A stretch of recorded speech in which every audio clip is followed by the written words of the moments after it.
तीसरे हफ्ते में खुश आमदीद। देखें, ये एक बहुत ही खास और सच पूछें तो एक फैसला कुन वक्त है जब एक नन्ही सी जान बच्चादानी यानी यूट्रस में अपना घर बनाती है।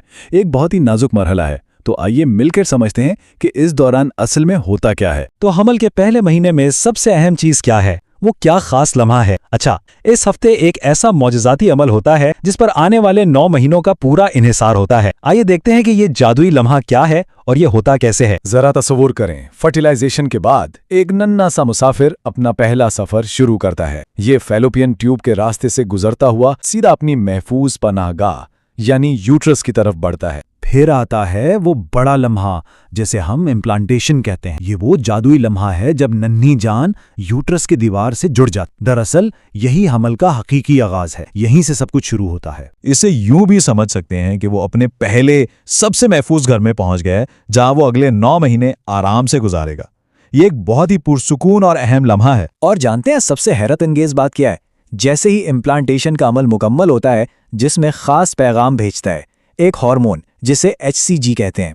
जी हाँ, ये वही हार्मोन है जो प्रेगनेंसी टेस्ट में पॉजिटिव का इशारा देता है। अच्छा, अब बात करते हैं कि जिस्म क्या इशारे दे सकता है, और यह समझना बहुत जरूरी है कि स्किन में क्या नजर आएगा और क्या नहीं, ताकि हर कदम पर पुरसुकून और बाखबर रहा जा सके। इस दौरान कुछ हल्की फुल्की तब्दीलियां महसूस हो सकती हैं, जैसे हल्के धब्बे, पेट में मामूली सा खिंचाव या ब्रेस्ट में थोड़ा भारीपन। बिल्कुल भी घबराना नहीं है, ये सब अच्छी अलामात हैं और इस बात का सबूत कि जिस्म एक नई जिंदगी की परवरिश के लिए तैयार हो रहा है। ठीक है, तो सबसे पहला सवाल जो ज़हन में आता है वो ये है कि क्या अल्ट्रासाउंड से इस खुशखबरी की तस्दीक हो सकती है? आइए देखते हैं। जवाब है अभी नहीं।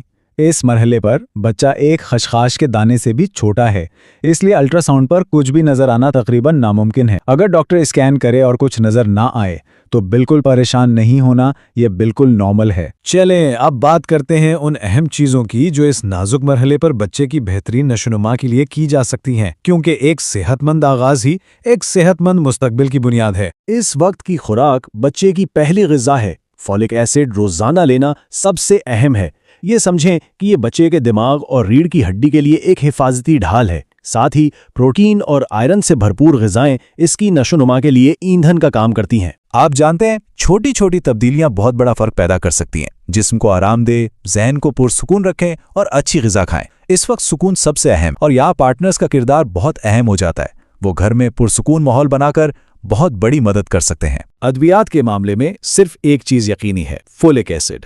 इसके अलावा कोई भी दवा, चाहे वो हार्मोनल सपोर्ट के लिए ही क्यों न हो, डॉक्टर के मशवरे के बगैर हरगिज नहीं लेने। जिस्म इस वक्त बहुत हसास होता है, इसलिए हर कदम एहतियात से उठाना है। तो जिस तरह हम अच्छी आदतों पर बात कर रहे हैं, इसी तरह ये जानना भी बहुत जरूरी है कि किन चीजों से बचना है ताकि ये नाजुक अमल महफूज रहे। इन 3 चीजों को इम्प्लांटेशन के लिए सबसे बड़ी रुकावट समझें: शदीद ज़हनी दबाव, बहुत ज़्यादा जिस्मानी मशक्क़त और डॉक्टर से पूछे बगैर कोई भी दवा लेना। इस वक्त सुकून ही बच्चे की सबसे बड़ी हिफाजत है। ये समझना बहुत बहुत ज़रूरी है कि इम्प्लांटेशन का कामयाब होना ही हमल को आगे बढ़ाता है। अगर ये अमल ठीक से ना हो पाए तो हमल जारी नहीं रह सकता। इसीलिए हम इस हफ्ते को इतना नाजुक और अहम कहते हैं। और अब वो सवाल जिसका सबको इंतजार होता है, क्या ये प्रेगनेंसी टेस्ट करने का सही वक्त है? मैं जानती हूं कि इंतजार करना मुश्किल है, लेकिन अभी टेस्ट करना जल्दबाजी होगी। HCG हार्मोन को इतना बढ़ने में थोड़ा वक्त लगता है कि टेस्ट उसे पकड़ सके। सिर्फ 1 हफ्ते का सब्र गलत मनफी नतीजे की परेशानी से बचा सकता है। तो याद रखें, हमल का तीसरा हफ्ता सिर्फ 1 हफ्ता नहीं है, बल्कि ये आने वाले 9 महीनों की मजबूत बुनियाद है। इस हफ्ते का ख्याल रखना एक सेहतमंद सफर की जमानत देता है। तो इम्प्लांटेशन मुकम्मल हो गई है, अब आगे क्या?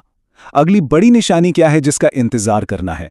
अगले हफ्ते हम चौथे हफ्ते की बात करेंगे, वो हफ्ता जब प्रेगनेंसी टेस्ट की 2 लाइनें जिंदगी बदल देती